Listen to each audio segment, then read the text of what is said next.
कितनी इच्छाएं होती हैं। जाहिर है कि उन छोटी बड़ी इच्छाओं में से कुछ को हम जल्दी भूल जाते हैं, पर कुछ इच्छाएं हमें जिंदगी भर नहीं, जिंदगी के बाद भी याद रहती हैं। हाँ, कुछ इच्छाएं कभी नहीं मरती। ऐसी ही न जाने कितनी इच्छाएं हमारे इर्द गिर्द सायों की तरह मंडराती रहती हैं और हमें उनके होने का एहसास भी नहीं होता। पर जब ये एहसास हो जाता है तब पैदा होता है खौफ। मैं डॉक्टर नागर, पेशे से मनोवैज्ञानिक और पैशन से ह्यूमन माइंड का फैन, हर बार आपके पास लेकर आता हूं मुझसे मिले कुछ लोगों की आपबीती, कुछ घटनाएं जिन्हें सुनकर हम सोचने पर मजबूर हो जाते हैं।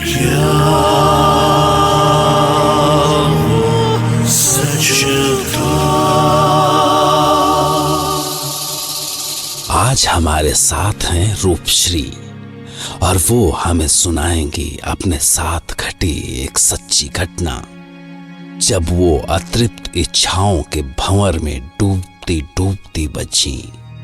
शायद। मेरा नाम रूपश्री है। मेरे हस्बैंड आर्मी में डॉक्टर हैं। हमारी शादी के अभी 4 महीने ही बीते थे कि उनकी पोस्टिंग अरुणाचल प्रदेश के तवांग डिस्ट्रिक्ट के एक आउटपोस्ट में हुई। वहाँ कुछ नहीं था, लाइट भी नहीं थी, बस सिर्फ कुछ लोग और 1-2 कॉटेजेस। वहीं से 10-11 किलोमीटर दूर एक जगह है खिंजामणि।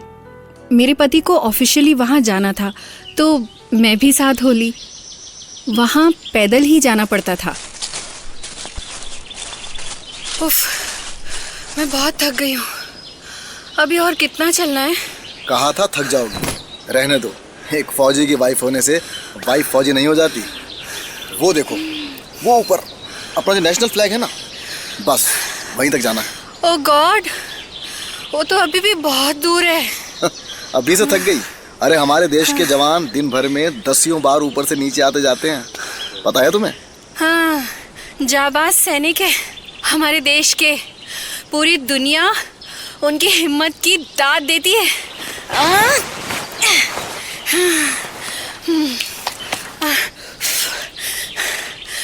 मैं फौजी ना सही, फौजी की पत्नी हूँ। अब तो वहाँ पहुँचने के बाद ही दम लूंगी, समझे? चलो। हम बहुत थक गए थे उस पोस्ट तक पहुँचते पहुँचते। वो जगह भी बहुत सुनसान थी। मैं जोश में वहाँ तक आ तो गई, मगर मुझको वो जगह अच्छी खासी डरावनी लग रही थी। आर्मी के गेस्ट हाउस में हमारे ठहरने की व्यवस्था थी। वहाँ का कुक एक गोरखा था जिसका नाम छोटू था। उस दिन शाम को ठंड बहुत बढ़ गई थी और मैं गेस्ट हाउस में अकेली थी।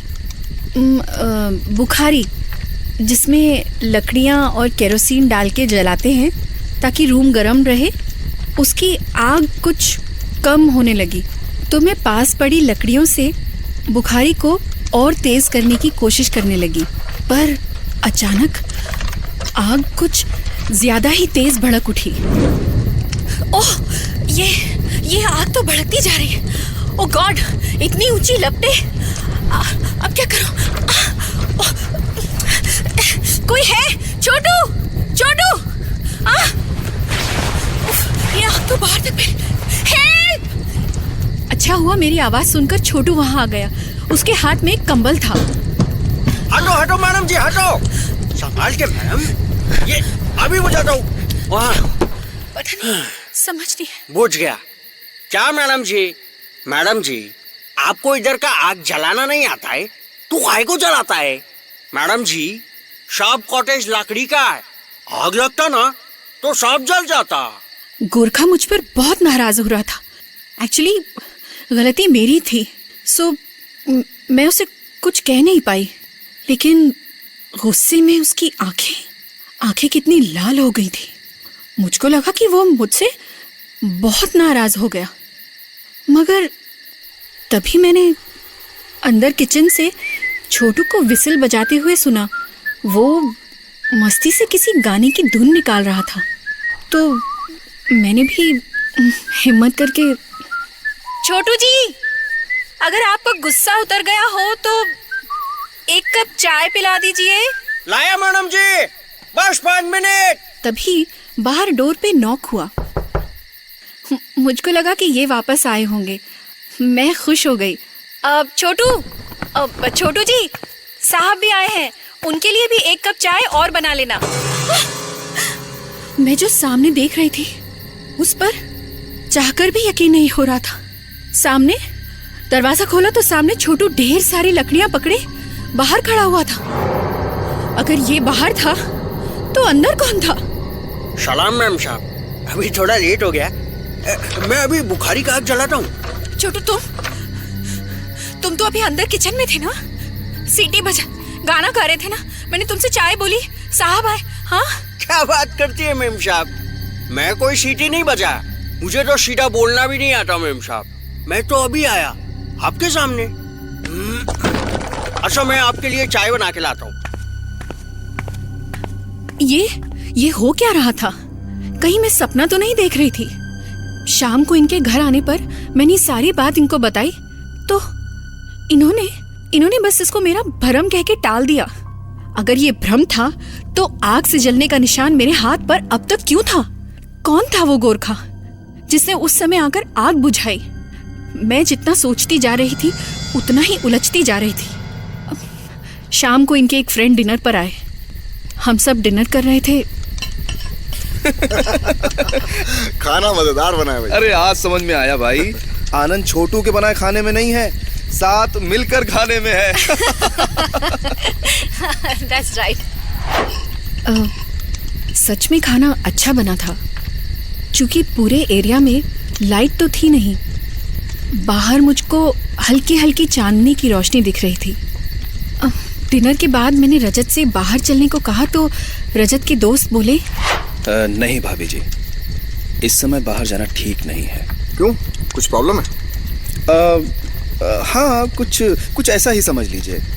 आप यहाँ अभी नए हो तो धीरे धीरे यहाँ के माहौल से वाकिफ हो जाओगे।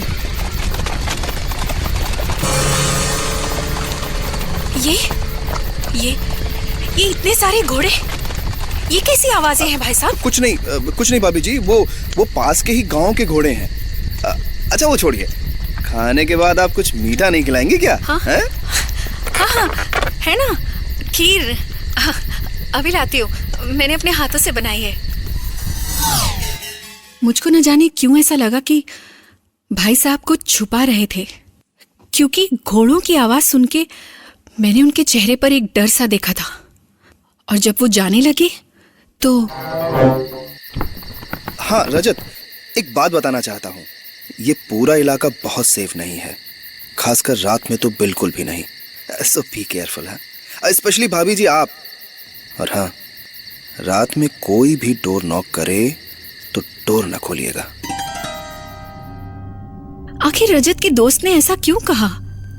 रजत ने इस बात को बिल्कुल भी सीरियसली नहीं लिया, मगर मैं बिस्तर पर भी लेटकर न जाने कब तक इसी उधेड़ बुन में रही कि वो घोड़ों की आवाजें क्या थी और छोटू किचन से बाहर कैसे आ गया। यही सब सोचते सोचते मेरी आंख लग गई।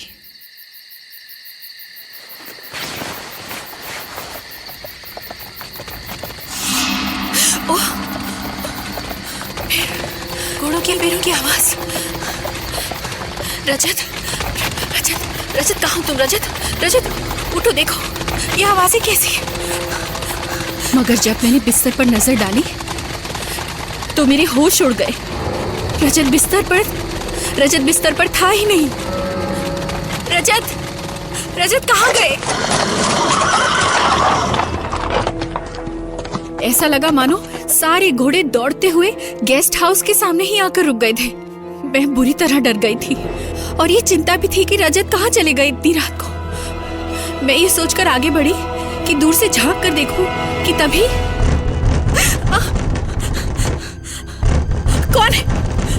कौन है? मगर उधर से कोई जवाब नहीं आया। कोई पागलों की तरह दरवाजे को पीटता जा रहा था। मैंने सोचा कि कहीं ये रजत तो नहीं। मगर रजत के पास तो चाबी है। वो भला दरवाजा क्यों पीटेंगे, वो भी इस तरह। मुझे रजत के दोस्त की बात याद आ गई।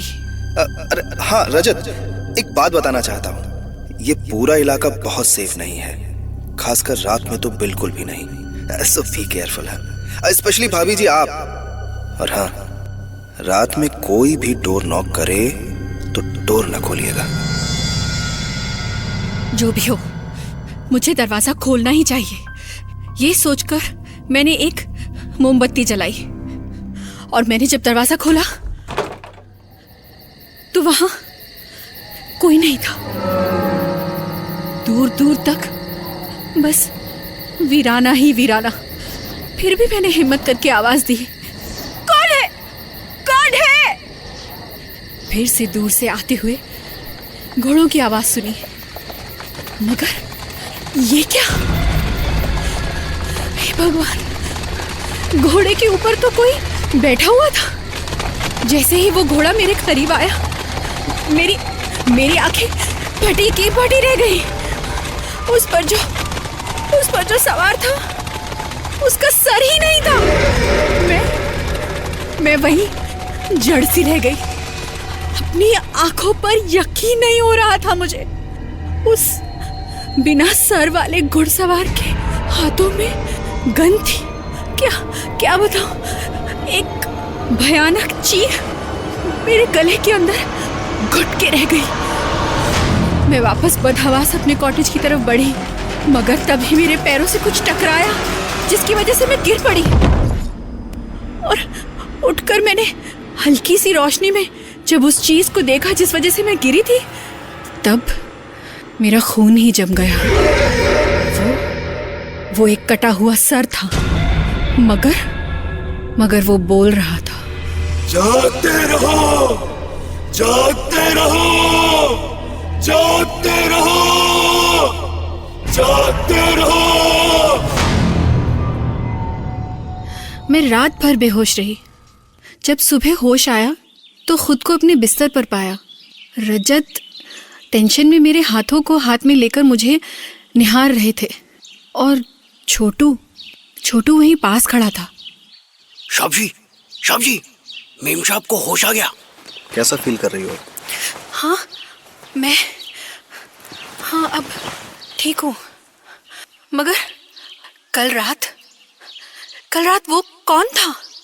वो रिलैक्स रूप। तुम रात में मुझे बाहर बेहोश मिली थी। मैं समझ नहीं पा रही थी कि रात को जो मैंने देखा उस पर यकीन करूं या उसको एक सपना समझकर भूल जाऊं बस। फिर मुझको याद आया कि रजत रात में कहीं गायब हो गए थे। जब मैंने इस बारे में रजत से पूछा तो कल बॉर्डर पे कुछ क्रॉस फायरिंग हो गई थी। एक सोल्जर इंजर्ड हुआ था। अर्जेंट कॉल थी, सो मैं तुमको बिना बताए ही चला गया था। मगर जब मैं वापस आया तो तुमको बेहोश पाया। लेकिन हुआ क्या था? फिर मैंने रजत को सारी बात बता दी, मगर वो तो ये सब मानने को तैयार ही नहीं थे। इसीलिए कहता हूँ, ज्यादा हॉरर फिल्म्स देखना बंद करो। दिन भर वही सोचती हो और फिर रात में सपने, यही सब चलता रहता है तुम्हारे। डरती रहती हो। वो घोड़े, वो सर कटा हुआ सिपाही, सब बकवास है। डॉक्टर, वो सिर कटा सिपाही, वो घोड़े बकवास नहीं है। What? क्या? हाँ, हालांकि हम पढ़े लिखे हैं, हमारा हक बनता है कि हम इन सब बातों को न माने। मगर ये सब उतना ही सच है जितना तुम दोनों का यहाँ मेरे सामने मौजूद होना। आपका कहने का मतलब क्या है भाई साहब? कल जो कुछ भी मैंने देखा वो सब सच था क्या? मेरा वहम नहीं? जी भाभी जी, बिल्कुल सच था। जो भी यहाँ पोस्टेड हैं वो सभी उन घोड़ों और सैनिकों को अच्छे से जानते हैं। आप भी जान ही जाते, मगर आपका सामना उन सैनिकों से ऐसे हो जाएगा मुझको पता नहीं था। भाभी जी, हमारी चाइना वॉर के समय की प्लाटून थी। चाइना ने हम पर धोखे से वार किया था और आधी रात को हमारे सोते हुए सारे सैनिकों के गले रेत दिए, एक एक को मार दिया। मगर उन वीर सैनिकों के शरीर तो मर गए, मगर उनकी देशभक्त आत्माएं आज भी यहाँ की रखवाली करती हैं। वो आज भी हमको चेतावनी देती हैं कि चाइना पर भरोसा करना ठीक नहीं।